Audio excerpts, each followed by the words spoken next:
بسم اللہ الرحمن الرحیم الحمدللہ رب العالمین۔ بزرگوں اور بھائیوں، فلسطین مسجد اقصی سرزمین قدس کے ساتھ مسلمانوں کا جو ایمانی جذباتی تعلق ہے وہ ایسا نہیں ہے کہ اس کو فراموش کر دیا جائے۔ مسجد اقصی کے سلسلے میں قرآن پاک میں اللہ تعالیٰ کے مستقل آیتیں نازل فرمائی ہیں۔ اعوذ باللہ من الشیطان الرجیم، بسم اللہ الرحمن الرحیم۔ وہ ذات جو اپنے بندے کو رات ہی رات میں مسجد حرام سے مسجد اقصی تک لے گئی، جس کے آس پاس ہم نے برکت دے رکھی ہے تاکہ ہم اپنی قدرت کے بعض نمونے دیکھتے۔ یقینی اللہ تعالیٰ ہی خوب سننے اور دیکھنے والا ہے۔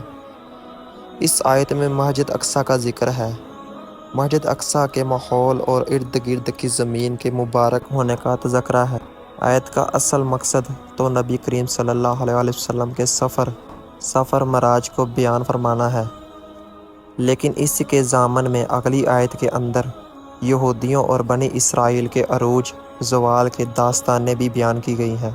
فلسطین کا ایک تاریخی مطالعہ، تاریخ کا مطلب کیا ہے تو اندازہ ہو گیا ہے۔ مسجد اقصی کے ساتھ اہم واقعات مربوط ہے۔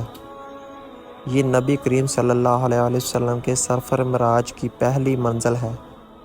معراج کے موقع پر مکہ مکرمہ سے آپ مسجد اقصی تشریف لے گئے، پھر وہاں سے آپ کو آسمانوں کی سیر کرائی گئی۔ واپسی میں بھی آپ مسجد اقصی تشریف لائے، پھر وہاں سے مکہ مکرمہ واپس ہوئے۔ مکہ سے مسجد اقصی تک کے سفر کو اور مسجد اقصی سے آسمانوں تک کا سفر کو معراج کہتے ہیں۔ اس سفر میں مسلمانوں کو 5 وقت کی نماز کا تحفہ ملا۔ اسی سفر میں واپسی پر نبی کریم صلی اللہ علیہ وسلم نے مسجد اقصی کے پاس تمام انبیاء کرام علیہ الصلاۃ والسلام کی امامت فرمائی۔ مسجد اقصی سے تعلق کی ایک وجہ یہ بھی ہے، یہ مسلمانوں کا قبلہ اول رہا۔ ہجرت مدینہ طیبہ کے بعد سوالہ یا 17 مہینے تک رسول صلی اللہ علیہ وسلم نے مسجد اقصی کی طرف رخ کر کے نماز ادا فرمائی۔ پھر طویل قبلہ کا حکم آنے کے بعد خانہ کعبہ کی طرف آپ نے رخ فرمایا، جس کا تذکرہ دوسرے پارے کی ابتدائی آیت میں موجود ہے۔ بیوقوف لوگ کہیں گے کہ کسی چیز نے مسلمانوں کو ان کے قبلہ سے پھیر دیا جس پر وہ تھے۔ کہہ دو، مشرق اور مغرب اللہ ہی کا ہے، وہ جسے چاہتا ہے سیدھا رستہ دکھاتا ہے۔ مسجد اقصی اور سرزمین فلسطین مدت انبیاء کریم علیہ السلام کی قیام گاہ اور ان کا مدفن رہ چکی ہے۔ وہاں کی مسجد حضرت سلیمان اور حضرت داؤد علیہ السلام کے ذریعے تعمیر کی گئی۔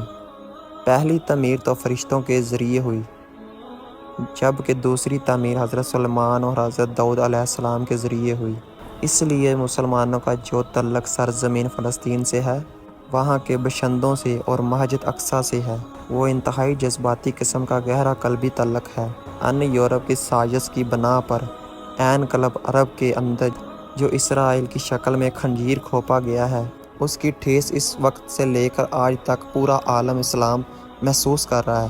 یہ ایک سازشی عمل تھا، اس لیے مسلسل ہر مغربی ملک کے جانب سے اس کی پشت پناہی کی جا رہی ہے، اور نام نہاد ملک اسرائیل اپنی توسیع پسندیدہ عزم کے ساتھ نہ صرف یہ کہ اپنے قدم آگے بڑھا رہا ہے، بلکہ فلسطین کے جو اصل باشندے ہیں ان پر ظلم ستم کے پہاڑ ٹوٹ رہے ہیں۔ ابھی رمضان المبارک کے اندر جو تازہ حادثات پیش آئے ہیں کہ عین نماز کے وقت مسجد اقصی کے مسلوں پر ظلم ڈھایا گیا، انہیں مارا پیٹا گیا۔ اس کے بعد ان کی طرف سے جو معمولی سی مزاحمت ہوئی، اس کو بہانہ بنا کے غزہ کے علاقوں میں بمباری کی گئی، جس میں ہزاروں فلسطینی شہید اور زخمی ہوئے، بچے اور عورتیں تک ماری گئیں۔ لیکن شاباشی کے قابل ہیں وہ نہتے مجاہدین جنہوں نے اپنے بے سروں سامانی کے باوجود مظاہرت کی، یہاں تک کہ اسرائیل جیسے سرکش ملک کو گھٹنے ٹکانے پڑے، وہ جنگ بدی کے لیے مجبور ہوئے۔ ہم کیا کریں؟ بہرحال اس وقت ہمارے کرنے کا کئی کام ہے۔ پہلا کام تو یہ ہے کہ پوری دنیا کے مسلمان فلسطین کے نہتے مسلمانوں کے ساتھ اپنے تعاون کا اظہار کریں، تاکہ انہیں یہ محسوس ہو کہ اس مسئلے میں ہم اکیلے نہیں ہیں بلکہ پورا عالم اسلام ہمارے ساتھ ہے۔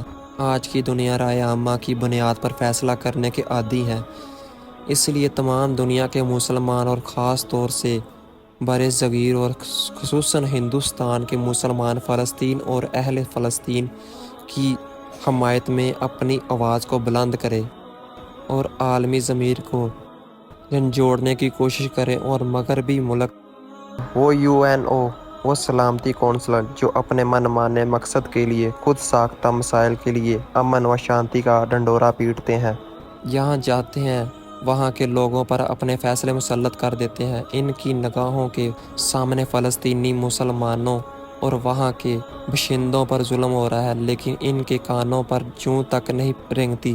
اس لیے ضروری ہے کہ فلسطین اور باشندوں کا فلسطین کے حق پہ اور باشندگان فلسطین کے حق میں اس کا روز شور کے ساتھ آواز بلند کی جائے۔ اس سلامتی کونسل فلسطین کے مسئلے میں حق انصاف کا فیصلہ کرنے پر مجبور ہوں۔